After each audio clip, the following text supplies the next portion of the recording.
Here's the tweet that he wrote. Lonely Road Still Go to Sunshine. Kanye West, Puff Daddy featuring King Combs, Diddy's son. He want to make sure that's apparent. And North asked you at the time if I can trademark her name. You said yes. When she's 18, it goes to her. So stop. I sent paperwork over so she wouldn't be in the Diddy song to protect her. One person has to. The Diddy saga is still going strong. And despite all the evidence against the rapper from dozens of women, he has maintained his innocence. However, while fans were accusing Kanye of being one of the few celebrities who saw him for the monster he was only a few months ago, he has now turned around and is fully supporting the rapper in prison, this time involving his daughter, which has left Kim Kardashian reeling.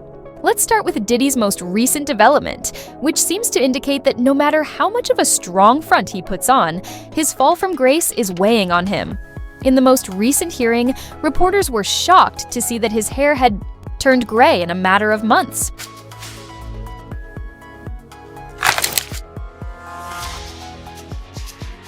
During his legal issues, one of his attorneys has also resigned. A few weeks ago, prominent attorney Anthony Rico resigned, stating that he could not continue to represent the rapper in any way. It would have been an astonishing whoa when he walked inside that courtroom because he appeared noticeably grayer. I would even kind of equate it a little bit to Santa Claus, but he just appeared grayer. His hair was a lot whiter. Now remember, the last time I was inside one of Diddy's hearings, that was back in December. We're in March, so that's just a 3-month time span of just that intense grayness. So either him being at MDC Brooklyn for this amount of time is weighing on him, this federal case is weighing on him, maybe even his fall from grace entirely is probably weighing on him, but he just looked visibly different. I will say though, last time he appeared thinner, this time it seems like he did kind of pack on a little bit of pounds, and I don't say that in a disrespectful way. The fact that victims and witnesses are reportedly still afraid of having their identities revealed to him and his staff is evidence of his continued influence. This is consistent with the government's allegations that Diddy had previously attempted to coerce or scare inmates out of jail.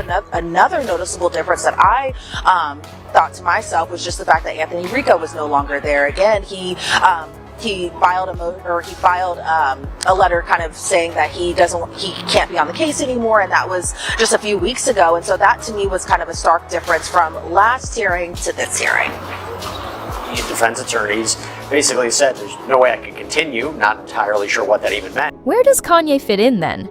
You may recall a scene from a deleted Drink Champs video in which Kanye allegedly exposes Diddy for months of being a federal informant.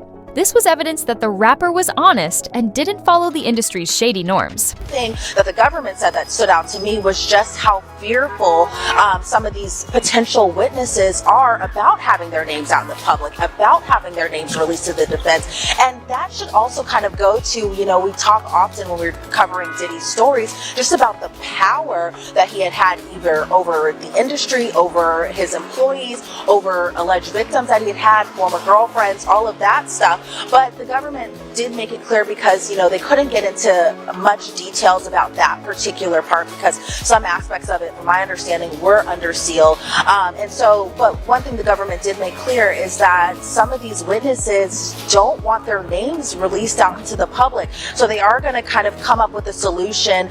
From my understanding, it's that the government will turn over that list over to the... Of course, that doesn't imply that people were unaware that they had once been close friends. Voice 6, now that everything has fallen through the cracks. He attempted to release a song with his son, the discredited rapper, and none other than his own daughter, Northwest. To me, and by the way, y'all done already fuck with me so much. Y'all already black mirrored me. You already made everybody think I'm crazy. You already took my family away. You already separated all my friends. I don't got no celebrity friends. Because when I was on TV, on Instagram saying, I don't know where my child is, and the Kardashians kidnapped my daughter in public, and I didn't have the address of my child, none of these niggas that want to say something Travis now. gave you the address though? Travis gave me the address. Right. But as far as Meek Mills, Puff Daddy, whoever, none of these niggas, all you fake hard niggas, fuck you. Hold on. Okay. All you fake hard niggas, fuck you. You know what I'm saying? I don't get because you can't shoot nobody anyway, and the reason why you gotta talk is because you did a deal, you're fed. You know what I'm saying? That's why you gotta come at me, because part of the deal for you to be a do all that and get out of jail is that you promise that you're gonna go pull my co-car. So y'all niggas shut the fuck up about me. Now let me say it calm. You niggas shut the fuck up about.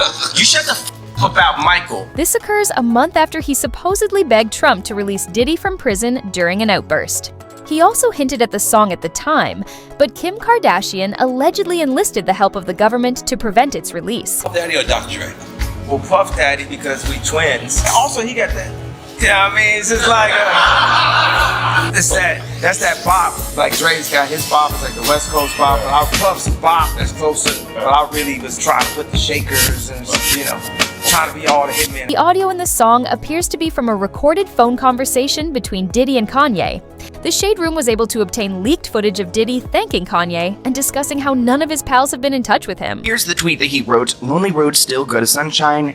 Kanye West, Puff Daddy featuring King Combs, Diddy's son, he want to make sure that's parent, and Northwest, and Jasmine Williams, a new Yeezy artist that he's trying to promote. Again, using his daughter not only to go and defend Diddy, but also to promote this random ass Jasmine Williams. Comment below if you've heard her before, I never have. Lonely Roads kicks off with a voice that sounds like Diddy's, telling Kanye he appreciates him taking care of his kids and reaching out. And naturally, there hasn't been a lot of support for that phone call, particularly after folks heard Kanye tell Diddy that he loved and revered him.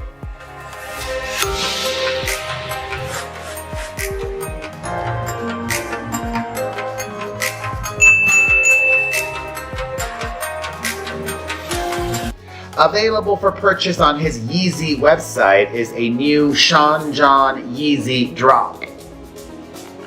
And elaborating on that, on Elon's platform, he says, "Free Puff." No. Additionally, Kanye said, "All these celebrity N-word and bleep is bleep. Y'all watch our brother rot and never say blank or bleep. Y'all watch our brother rot and never say anything," to all the celebrities that happen to be black. He's talking to them. He then says, "F all that woke N-words, addicted to complaining, do something. We all watched them try to cancel Chris Brown. Ain't nobody do nothing. I was PUSSY then too." In addition to the music, Kanye shared since-deleted screenshots of a chat with Kim Kardashian in which she warned him not to release the song following the leak and promised to take the matter to court. According to reports, Kim also wrote Kanye a cease and desist letter.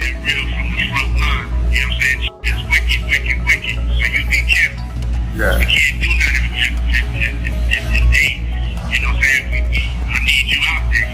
Yeah.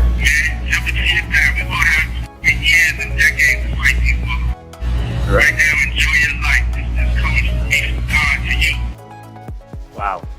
Wow. So, like, the villains are assembling together, uniting their forces. Even the X leak occurs after Kim and Kanye had previously decided not to share the song since they share custody and both of them must approve any decisions pertaining to their children.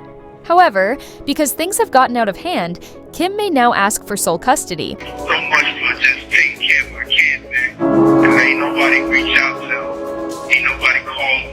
You know what I'm saying? Nobody. You know what I'm saying?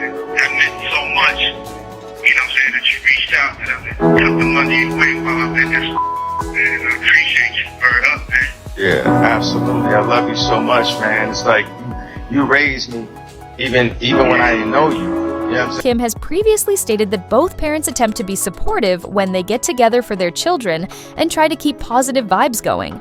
She also claims that despite building her empire as a reality star, she does try to exercise caution when she posts her daughter online, where she is exposed to a wide range of viewpoints from people all over the world.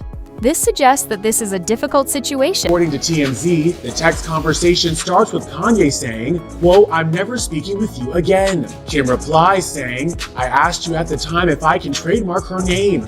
You said yes. When she's 18, it goes to her. So stop. I sent paperwork over so she wouldn't be in the Diddy song to protect her. One person has to trademark. The outlet reportedly adds that Kim and Kanye agreed to have all their kids' names trademarked when they were born. To which Kanye responds, amended or I'm going to war. Neither of us will recover from the public fallout. You're going to have to kill me. She has also complained about Kanye's increasing actions, particularly because she will have to live with him for the rest of her life because he is the father of her children. Obviously was not happy about this at all. Really? She did not want this song to be released. So they had an emergency hearing. They'd have joint legal custody, so they have to jointly make decisions. They have to have a private judge kind of mediate to see if they can reach an agreement, which they did. It was agreed upon that Kanye would not release the song. He had planned to release it, I guess, for a Sunday service. But thanks to the amount of respect Ye has for Kim, he blasted it out on Twitter instead.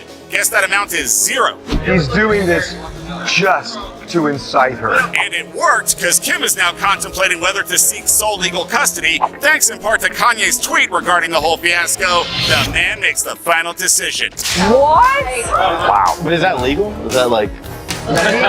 Kim was the target of one of his most recent tirades, which also mentioned a number of artists, including Drake and Kendrick. Our ET source, quote, Kim's priority is the well-being and safety of her children and to protect them from being around Kanye's controversial behavior. As a mom, especially putting her child on a platform for a lot of opinions, it's something to really, really, really think about.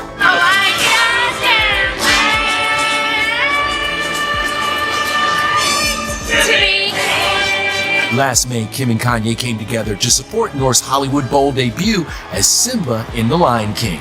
Hey, what's up, guys? Her dad has been involved and he came to rehearsal. It's always good vibes. Nearly 10 months later, Kanye is apparently enraged over his limited access to their 4 children and Kim trademarking North's name. Another noteworthy incident that made people laugh was when he accused Cassie Ventura of extorting Diddy. Times Kanye will say to me, can I have approval over what you say about me on your show? And I'll say, well, you just talked about me in this song, this interview, this interview. Which is so real. It's like, no, I'm going to talk about you however I want to on my show. You didn't ask my permission. And I never say anything bad. I never say anything negative. If I say I'm exhausted, I feel guilty about that. I am exhausted. Don't want to be a part of this narrative. And it's like, when is this ever going to end? Like, it never will. Honestly, though, like, Kanye has had such a switch up that I feel for Kim because I don't think she realized at the point of, like, when they were married and having children that he was going to be this crazy in 2025. And I'm stuck with this for the rest of my life. Let's talk about something else. It's making me cry. Everything. Then went on to defend Diddy by essentially acknowledging that he had engaged in spousal abuse. Then it's back to his wife saying, so, Kim got the name and likeness over my black children. So a white woman has control over the name and likeness of my black children. We can also look back a few months ago when one of Did's victims was revealed to be Kanye's former aide, even if things are still getting worse. Cassie came to Puff and said, give me 30 million or I'm gonna release a tell-all book. That looks like extortion to me. Then he claims rappers, just like JEWS, Jewish people, as a whole, they be doing blank, but there's still a few I F with. She described the attack as having occurred prior to her working with him, and she was unaware of what had transpired when she stated that they had been handed beverages and instructed to either consume them or leave the party. And in a seeming confession, Kanye says, Cardi beat women. I beat women. But everybody hate Diddy. Aww. What a great Diddy defender. Just what Diddy needs. Actually, he should go keep him company behind bars. Then Kanye says, after saying, I beat women, he says, that makeup sex be crazy after big fight. She didn't learn about the assault until she stopped working with him and that was because of a dispute between Kim and him about an alleged affair with her. Lauren Peixoto against rapper Kanye West, and she's suing him for wrongful termination and sexual harassment. But earlier this month, her legal team filed an amended complaint saying she was drugged and sexually assaulted at a party co-hosted by Kanye West and Sean Diddy Combs. Have you heard of him? Apart from other terrifying allegations, one in particular came out as strikingly similar to the accusations made against Diddy. The incident allegedly happened before she worked for West as his assistant in 2021 and 2022.